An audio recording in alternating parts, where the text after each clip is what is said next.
What's going on? This is your man, Big Stu, Scott Stewart, or Professor Stewart, depending on how you know me. And we are back for another edition of Dope People Podcast, where we highlight dope people doing dope things, especially in the field of education.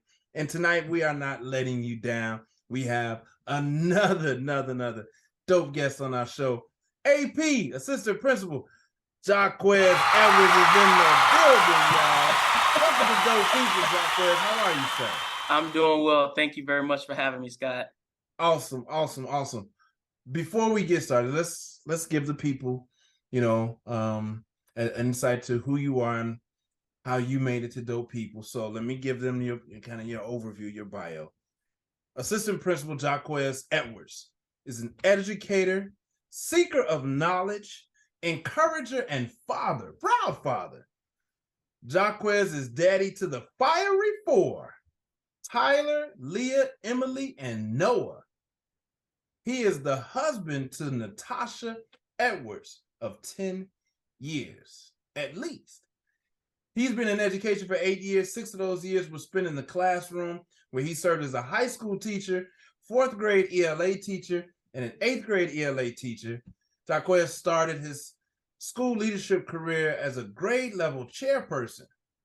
Jacques is currently in his 2nd year as an assistant principal and aspires to become a school leader in the near future.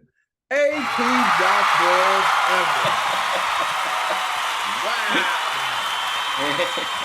I get super excited to have Black male educators on the show, man. It's we're so rare that when I find Black men who are showing up and leading in the education space, particularly in the inner city, I get excited. I get it. I'm like a kid in a candy shop. Welcome to the show, bro. Thank you, sir. I appreciate it. I'm really excited to be here. And like you said, we are a dime a dozen. We are not a dime a dozen. Not a dime a dozen, right? Well, that's true. Not a dime a dozen. We like very rare. $100,000, $100 million a dozen, brother. There you go. It's come on, man. We are it's not. More like it. Yeah, man. Come on, right? We're gonna fix that part. But it's gonna show up right. Now we like $100 million a dozen, man. No, this ain't cheap, brother. Yeah, this ain't cheap. Thank you for changing my perspective. Absolutely, brother. Absolutely. Hey, listen. Before we get into our conversation, we love to have fun. Let's play a round of this or that. Are you familiar with this or that? Yeah, I am. All right, so I give you 2 choices. You pick one. Doesn't have to be rapid fire, but kind of the first one that kind of comes to your mind. You ready? Yes, sir. All right, we're gonna go into it kind of easy. Write or type? Write. Talk or listen? Listen. PWI or HBCU? HBCU bread all the way. Markers or crayons? Crayons. Hard shell or soft shell tacos? Soft shell, but they have to be corn tortilla, not the flour. Wow. Yeah. Okay. All right. Mm-hmm. Reading or writing? Reading. Cookies or cakes? Cake. Text message or call? Text. You got me already. Just text. Library or museums? Library. So I think book or movie? Movie. Wait. You? No, that was your first one. No. That's the one. That's the one. I got it. Okay. You want to expound on that a little bit? I would like to expound. Go ahead. But that's the one. You said movies, but expound a little bit. I say movie because I love a good movie. However, it's nothing like having a book, holding it in your hand and reading it just until the book is done. So I would say movie, but I also love to read a good book. That's the premise of the show. Like we Right, either know or. these are two things that like kind of competing. So movies is what it is, though. Okay, well, He tried it, y'all. He tried it, y'all. He tried it. He tried we'll it. go with movies then. Ice cream or freeze pop? Ice cream. Library or museums? Library. Okay. Let's start to bring this thing on home. Mm. Piercings or tattoos? Tattoos. Okay. Teachers or parents? Come on, man. Mhm. This is a really good one. Mm-hmm. So Mm-mm. they both work Mm-mm. in Mm-mm. tandem. Mm-mm. They, Mm-mm. yeah. He They, tried it again, y'all. He what I'm tried to saying play the is middle of the road, they y'all. work in tandem. I believe the teachers do the hard work, but if they don't have the support or the backing of the family, all the work, a lot of the work, not all, but a lot of the work is for naught if we don't have the support of the parents. So I think they are equally as important when it comes down to being in front of our babies. That are equally important. I every now and again a guest come on here and try to slide y'all. Y'all know how we do here. And this ain't about trying to catch nobody up. This Yeah, ain't about the sound bite that's gonna come back and bite you in the butt 20 years from now. This is not that. It's you are free to be authentic, right? This is yeah, not saying we're not saying that one is better or more important than the other, but we are this just kind of helps us to see just kind of which if you lean in it can't be in the middle. You lean in one way and don't be afraid to say it. yeah. So if I have to You choose, got to choose. if This I is have that. to choose, You have to I would choose. say teachers. Okay. All right. Fine. Teachers. No judgment. You ain't yeah. And I Nobody's don't feel mad. judged. I don't feel judged. Nobody's All is mad. well. That's right. You have it's who we are. This is what makes it so fun. It's Yeah, who we are. Circles or squares? that's an odd question. Squares, Interesting. Interesting. Online teaching or in-person teaching? in-person teaching. You made it through this or that, baby. You made it through. I mean, I'm over here sweating, man. I don't know what's going on. I know you are. I know you are. Thank you for being a willing participant. Yes, It's sir. just, I'm not the psychoanalyst. I'm not trying to psychoanalyze you. Somebody was like, you're using this to psychoanalyze me. I don't know that I thought it was fun, but the more I do it, the more I learn about people. So tell us, who was Jacques Edwards? 6th grade through high school. What kind of student were you? That's a really good question. Well, in 6th grade, I was like 20 pounds heavier. That's one. But as a student, I was always that kid who it took me a while to get acclimated to school. I came from a Catholic school coming over to a public school, CPS. And when I got in 6th grade, fourth grade even, it's like a light bulb had come on. So if you've ever have a conversation with either of my parents, they'll tell you that Jacques took until 4th or 5th grade and the light bulb came on. And so from 6th grade all the way through high school, I was one of those students who was on the honor roll every single quarter for each school year from 6th grade throughout high school. In high school, I graduated the top 10 of my class. I was a class president, National Honor Society. That's the type of student I was. And just because I always knew, and my parents, I hope they hear it, my parents, I had like the fear of God of my parents in my head. Like, Jacques, if you do this, then we're both gonna come up there. And that was in the back of my mind. And I knew that without that, I wouldn't have that intrinsic motivation to become the student that I was and ultimately become the educator that I am. It's funny you talk about that fear of of God, right? The fear of God, because that can go either way. You can be a kid can be so fearful of their parents that they just withdraw. Yeah.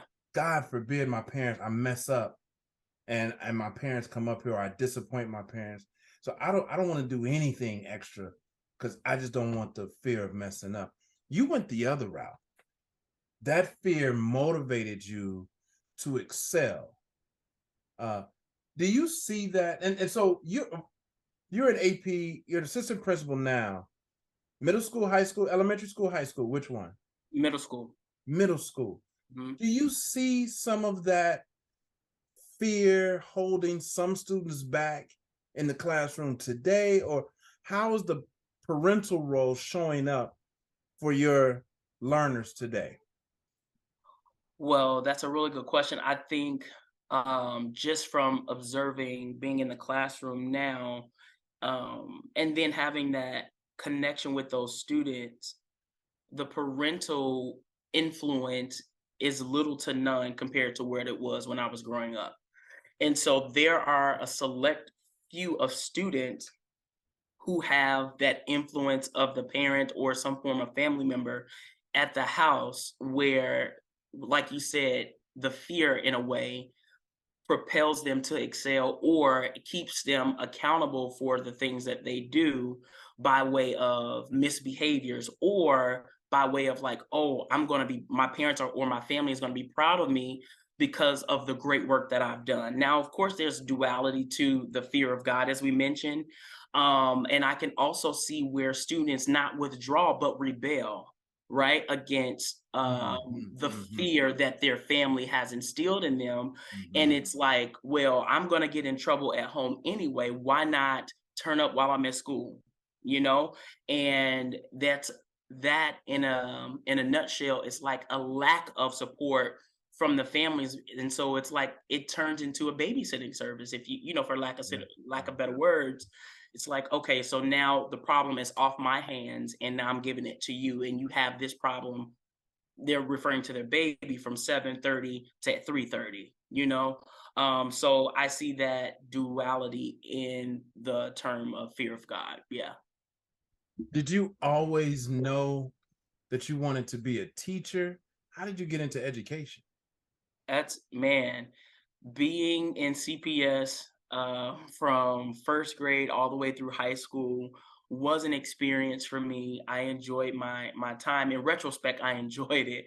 But when I was in high school, I made a comment to my parents and even to some of my classmates, oh, I'm gonna be a teacher. I'm gonna be a ninth grade algebra teacher. The reason why I wanted to be a ninth grade algebra teacher is because my eighth grade pre-algebra teacher, Mr. Sands, I mean, he laid that algebra out for us line by line by line. And it was so easy to grasp because he was so thorough in his teaching. And then when I went to ninth grade algebra, I was like really advanced and I started helping all the other students who need support while I was in school. And so my ninth grade algebra teacher, Miss Carmen Lemons, she was phenomenal. I really, really, really appreciated her. And then after, you know, matriculating through high school, I was like, man, I don't think I have the patience to become a teacher anymore. I don't think I have that patience to become a teacher anymore because of the way I saw my classmates treating my teachers. And I'm like, man, teaching is probably not for me. And then when I went to college, I got a degree in business and I got some jobs afterwards and then some job changes. And then there was this one particular job where I was a high school presenter for a college career training institute downtown Chicago. And I had an opportunity to go to the high schools across the city to pretty much pitch my college to their juniors and seniors. And from that moment on, a lot of the teachers were like, well, have you ever considered a job in teaching? I'm like, nah, I thought about it, but no. They were like, you should really consider it. And the fire to teach was reignited at that point. And it was, of course, over 8 years ago at this point now, but that's how I got into education. Originally wanted to do it, going away with that idea, and then career changes, and then I'm back into the field of education. That's amazing. That's amazing. That's an amazing story. Um, when I think about, we pre-gamed a little bit and we recognize that we have some things in common. And one of them is you attended Dunbar High School. And for those who don't know, Dunbar has a rich, rich history. It's in the Bronzeville neighborhood of Chicago, which is a very historic, prideful community. South side Chicago, South Loopish area of Chicago. Yet, Yeah. Dunbar's a handful. Dunbar's a handful of a school. A lot of trauma, lot of trouble down in Dunbar. Yeah, man. And I talked about it and gave you some kudos that you made it out of Dunbar. First of all, how did you even end up at that? Because Dunbar is not the school of first choice for many students. How did you even end up at Dunbar? And can you talk about that experience of, I mean, there's gangs down there. I mean, I've seen almost it all at Dunbar High School, and you made it out. Can you talk about how you even ended up there and what it was like to get out of there? Absolutely. When I was in 8th grade, went through the whole high school process and things of that sort. And when I graduated 8th grade, it was at the time that King College Prep had just turned around and was about to reopen. And the great part about that is my mom is an alum of King High School. And that was one of the schools that I wanted to go to. I wanted to go to high school that had the performing arts, right? Because I'm a singer and I wanted to sing professionally, this, that, and the third. And so I wanted to go to a high school that specialized in that. And so I applied to Curie, I applied to King, I applied to a number of selective enrollment high schools. And it's totally opposite of what our current 8th graders go through now with the selective enrollment test and the online applications and things of that sort. Everything was still paper when I was going to high school. And so when I got my what do you call that? My acceptance letters back, it said denied to all of my choices. And quite naturally, you could imagine I was devastated. And when those letters came in the mail, I just kind of like secluded to my room. My mom was distraught. My dad was like, "What's wrong with him?" Like my dad, he allowed my mom to do the education piece of the raising of us, and so my mom was the one that was like, "Man, it's gonna be okay, Jacques. We're gonna get through this." So man, that part really crushed me in that way. And then my mom was like, "Well, what about, have you looked at any other schools?" I'm like, "Well, I guess Dunbar. I've never heard of Dunbar." And then going through, while I was in 8th grade, there was a running joke about the name Dunbar. And people was like, "Oh, you dumb. You going to go to Dunbar. You a dummy, da da da da da." It's been like that for over 50 years, brother. And I can imagine, And I was always having to correct people. It's Dunbar, Right, D-U-N-B. right, yeah. And so it's exactly where I needed to be.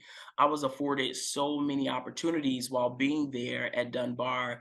And I attribute a lot of my success to the backing of my high school counselor who I had from freshman year all the way through senior year, Miss Linda Valentine.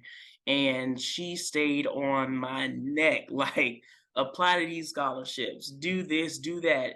And then in addition to being there, I got an opportunity to become a part of Upward Bound, which was a college excel program. And I was there from freshman year through senior year of high school.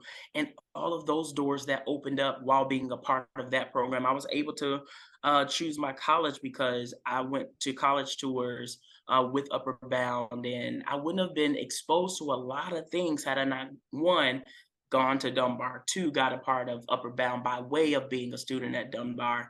And so I really, just like thinking about it, I was supposed to be there, and I'm grateful that I was able to get there. And I made it out because I kept my head down. There was a few, near close calls here and there, but It is I Chicago, kept my baby. head down. It Man, for is real, Chicago. We ain't gonna, for real. don't even act like that. And for those who don't know, for context, it's Paul Lawrence Dunbar is who the school is named after. So if you know your history, then you can appreciate Paul Lawrence Dunbar. And if you don't know, go look it up. Go look it up. Let's get into the meat of our conversation. Centered around 3 questions. I'll give you the first of the 3. From your perspective, what excites you the most about your role in education, about the state of education today? even in this country. What gets you most excited about education today? So the thing that really gets me most excited is the fact that I'm able to help coach and mold new leaders by way of, it's a two-part, by way of adults, coaching them into their best selves, the best educator they can be, and potentially moving into administration. And two, as a byproduct of coaching those educators, I'm also helping them to help shape and mold the future by way of the students. So it gives me great joy to know, like, I not only have a single tracked impact, but I have a dual tracked impact. So I'm impacting adults and I'm also impacting students directly as well as indirectly. And that gives me a lot of joy when I'm really thinking about education as a whole. It's like, wow, you really have to take a step back. I'm not going to speak for every educator, but me as an educator, I really have to take a step back and think, like, I really have a part to play in the molding and shaping of our leaders for tomorrow. Like, that is a really huge deal. It's a really big feat. And then to also navigate the different nuances that they are all faced with, they being the adults and the students, and being able to walk that fine line in administration of being direct but also empathetic in the same way. Wow, that's big. That's big. That's a lot. I'm glad you realized that. I think my experience is that a lot of our professional colleagues, I'm still ISB certified. My license is still good, and I'm a CPS vendor, and so I do work in the classrooms all the time. And I expect, anticipate, call for our professional colleagues to remember that point that you just made, that this is not a passive position. This is an active role where the educators, the teachers, the adults in the building are setting the standards for our young people. We are the influencers Yeah. of our young people. And, of course, I have my criticisms about some educators who, you can tell that they don't fully recognize that. Having said that, what's your greatest challenge or frustration about being in education today? The lack of family support, Mm. that, and how some teachers and educators don't necessarily have the same tough skin as educators and teachers had in times past. What do you mean by that? And I want, yeah, let me expound. So I think the pandemic did a number on both educators and students alike. And more specifically, I'm talking about the educators who sometimes want to come to work and sometimes don't want to come to work. And that creates a level of inconsistency for the student. And as a byproduct, they're not learning to their fullest potential. Now we understand that life happens and, things come up, but in the same breath, our commitment is to the children, is to the babies, to help them excel and become academically sound so that they can be change makers in the society as they become adults.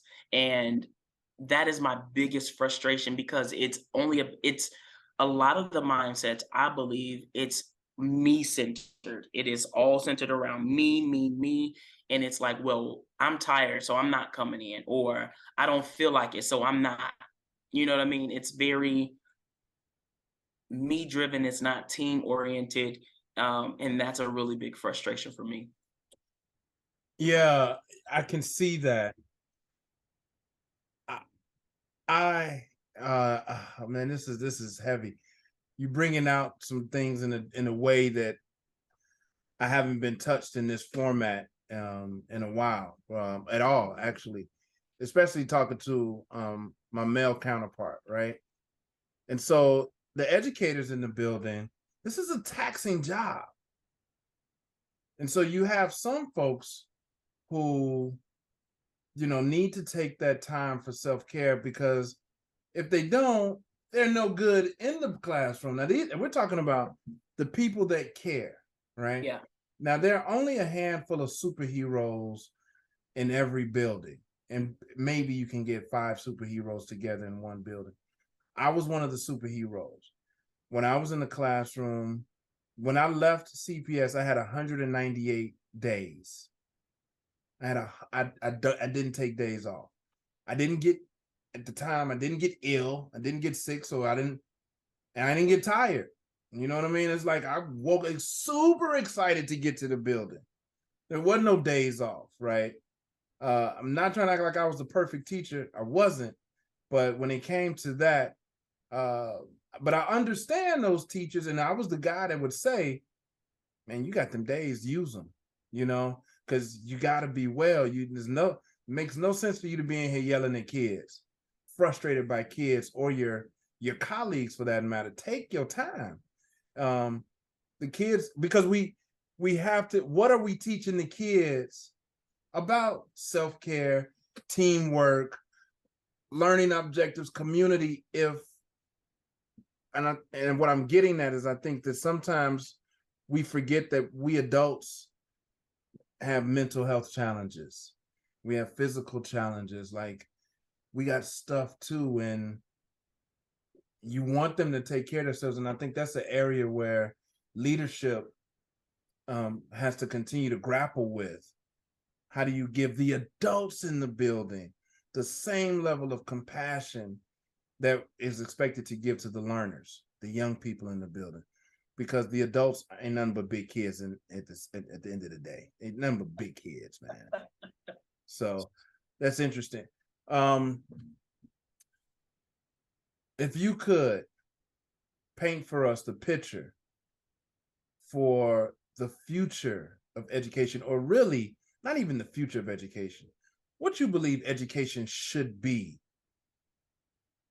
for it to be like at its dopest, right? It would be dope if the classroom or the environment was what?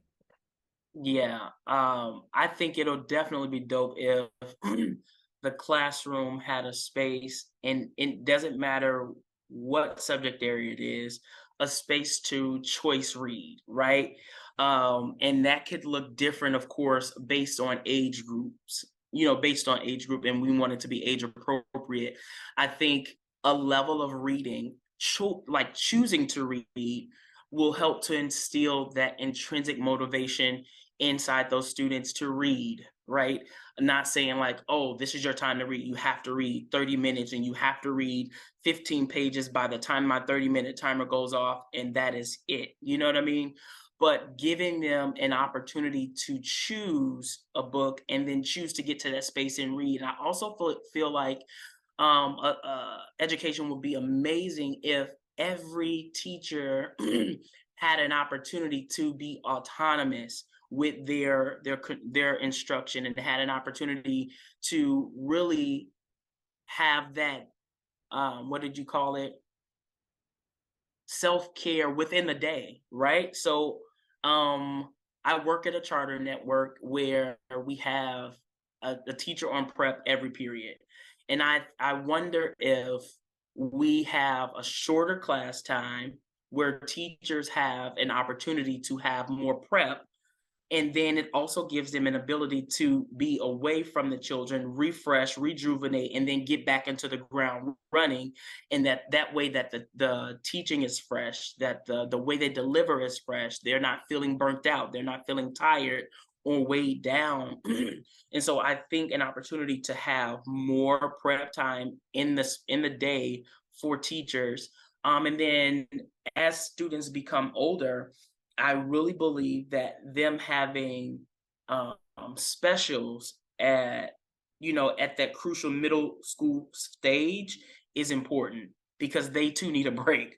They can't be sitting up straight, really, being robotic, having to complete tasks and do work and do this and do that, and still expect them, you know, by the end of the day to be the same sharp that they were at the beginning of the day. I think giving them that opportunity to decompress throughout the day or at a time of day at every grade level is super important. Man, that's dope. That is dope.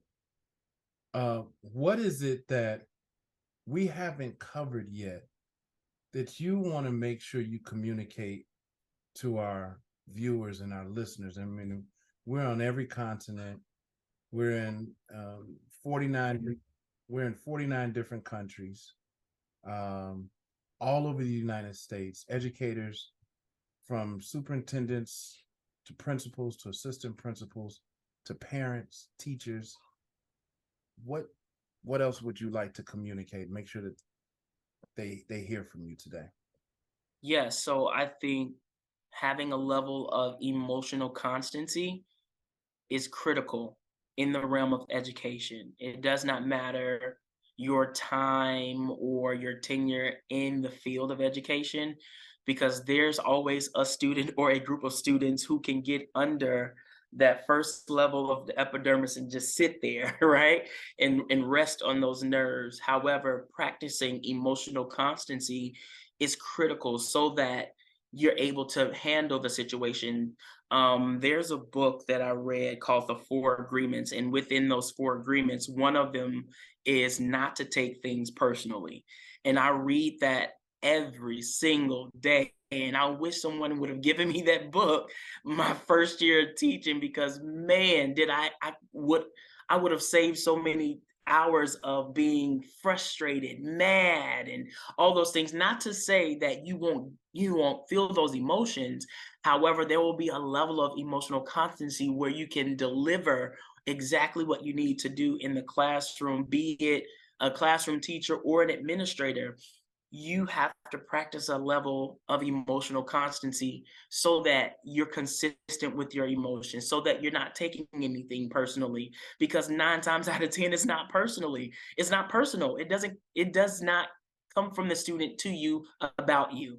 9 times out of 10, it is what happened at home or what happened on the way to school, or my friend looked at me the wrong way and she was my best friend, or he was my best friend, and all of a sudden they looked at me wrong and laughed.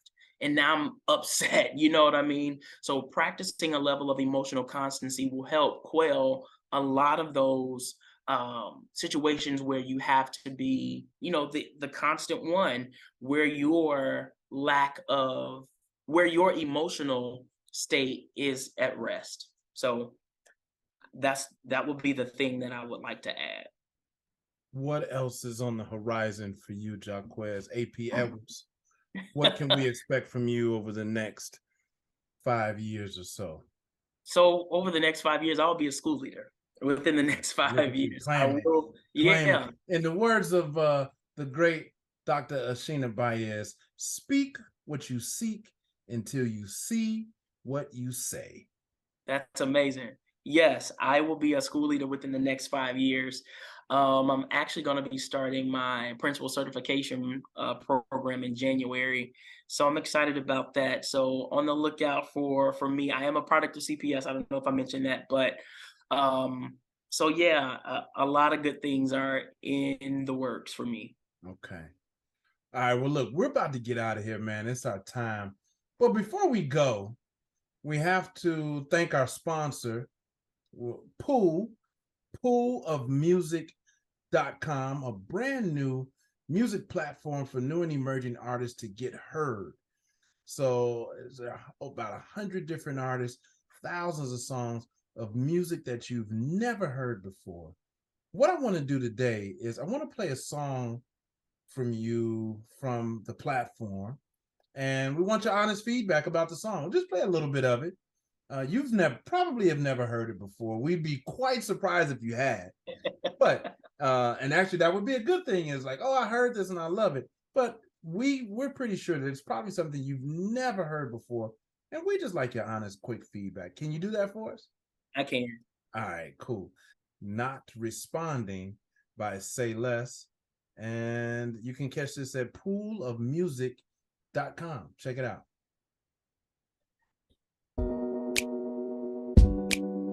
What's the reason that you're not responding? Do you want to leave me? You're not responding.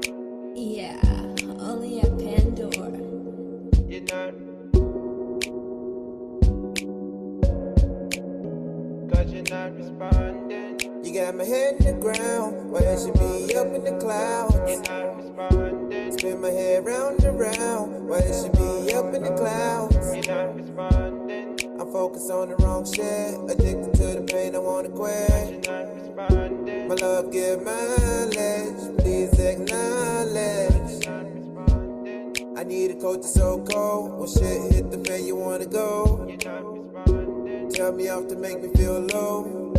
Indeed to do so. Are you out cheating? Do you wanna leave me? Am I even needed? What's the reason? That is Say Less, Not Responding. What's your initial thought about that, man? How you feel about that? That's a vibe, man. It's really nice. Yeah.